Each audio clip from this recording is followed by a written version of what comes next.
Hi everybody, it's Scarlet Pete here, Self-Sufficiency, and we're back to a knitting machine series.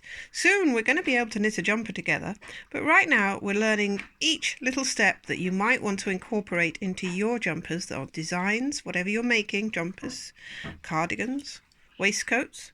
So today it is how to put a pocket into your work. Now there's many ways to do pockets, and today I'm going to show you a pretty easy one to do. What we're going to do is knit to the point where the pocket opening will be. So I've got 8 rows on there at the moment. I'm going to knit a total of, let's say, 25 rows before I start the pocket. And that's at my main tension, which is 8. There we go. I actually did 21 in the end. And the carriage was just set up for normal stockinette stitching. We could even do this in Fair Isle, but right now we're going to use holding position. So to do holding position, well, there's 2 things we need to think about. Firstly, we're going to knit a pocket using holding position, so this side and this side is going to be held out of work while we knit a little loop of work. So what could happen with the carriage passing over and over and over these bits of backs of the knit stitches here? Well, if you don't protect them, you could end up with oil marks. You could end up with it being quite fluffed and worked up by these brushes here. So firstly, what I would do is knit a couple of rows of waste yarn on the sides that we're not going to be knitting at the moment. Now I'm going to be weird and just knit 2 rows, and I'll show you what I mean now without using holding position. So main yarn out, waste yarn in. Don't forget you've got a nice handy place on most machines to just hook that yarn out of the way while we're working. There's the 2 rows of waste yarn. So my thinking here is, let's see, I've done a deliberate mistake here. Honest, it's deliberate. Let me show you. Firstly, I'm going to put a certain amount on holding position here. So the pocket is going to be over these first needles here, stitches here. So what I need to do is, look, I've really messed it up by making this mistake. I could cut the video and do it again, but no, I'll show you what I've done wrong. What I needed to have done is undo this first. 1 minute. No, I don't. Ignore me. I'm just having a moment. Right, firstly, so let's put these into holding. Let's see. Yeah, I do. I'm right. I'm going to get this right in a minute. Oh dear, I know what I'm doing, honest. Right, so these here need to go into holding position for a moment. And I need to knit these ones that I've just undone the yarn off. These ones need to be pulled off, knitted off to here, so I have my yarn at this point. So let's put the carriage into holding position and put the yarn back in.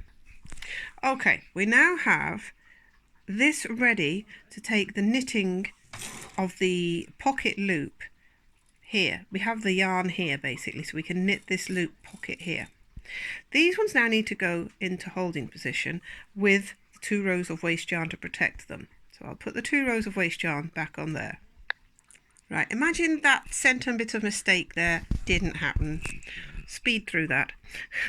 We now have the 2 rows of waste yarn here and my yarn in the middle ready to work. Now the pocket is going to be here over the centre 18 stitches. So I need to get these ones back into work. These ones need to go into holding position. These ones need to go into holding position, and I need to remove that waste yarn. So I'm just unpicking these 2 rows. Now stay with me, it's worth it. I'm now going to cut that waste yarn off there and unloop it from the blue work, checking that I have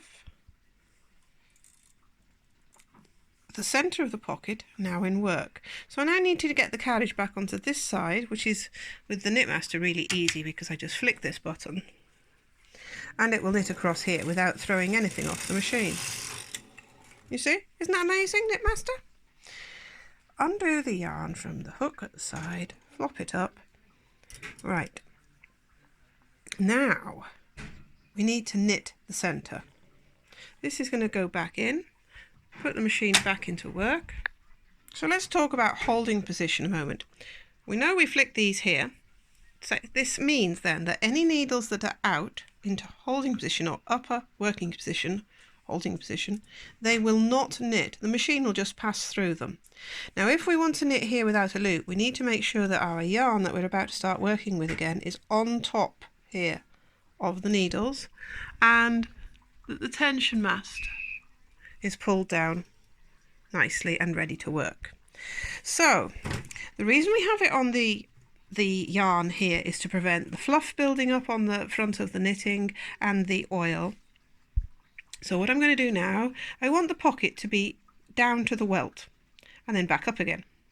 So I know that was 21 rows. So what I'm going to do now at my main tension, which is exactly as it was, I'm going to put my row counter back to 0 and I'm going to knit 21 rows. But after my first 2 rows, I'm going to hook on some weights. So that will help the pocket fold down and flap out of the way, not push the work off the needles, which would cause you trouble. So now I'm going to knit up to 21 rows, yes, but every now and then I'm going to stop and lift those weights up. There we have the back of the pocket worked. So I'm going to knit 1 folding row here. So I'm going to put that on the loosest tension I can, which is 10, and knit 1 row. And I'm going to go back to tension dial 8, put my row counter back to 0 again, probably move my weights up, and now knit the other side of the pocket bag. So it's another 21 rows in holding position with your weights lifted up. I probably didn't need to do the folding row, but I've done this so you can see the point where the pocket will fold at. Let's take the weights off. And yes, this folding row helps you see that's the point that the pocket folds. This is the pocket bag.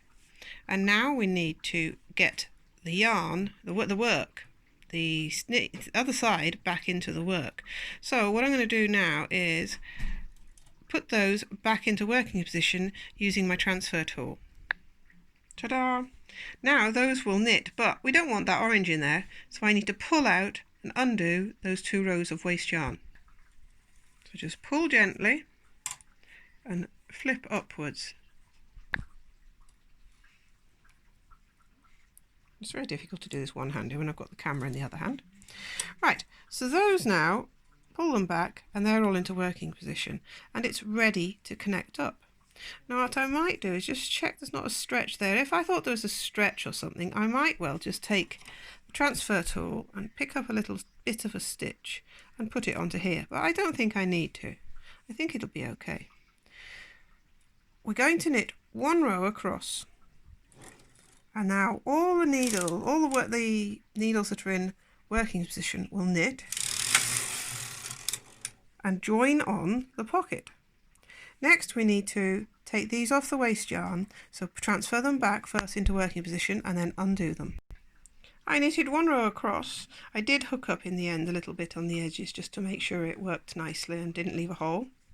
I'm now going to knit another 20 rows and throw the work off so you can see what we've got. There it is off the work.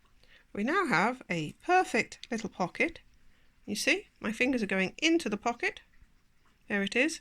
That all remains to be done now is to stitch up the sides, each side here, and that will make the pocket bag complete.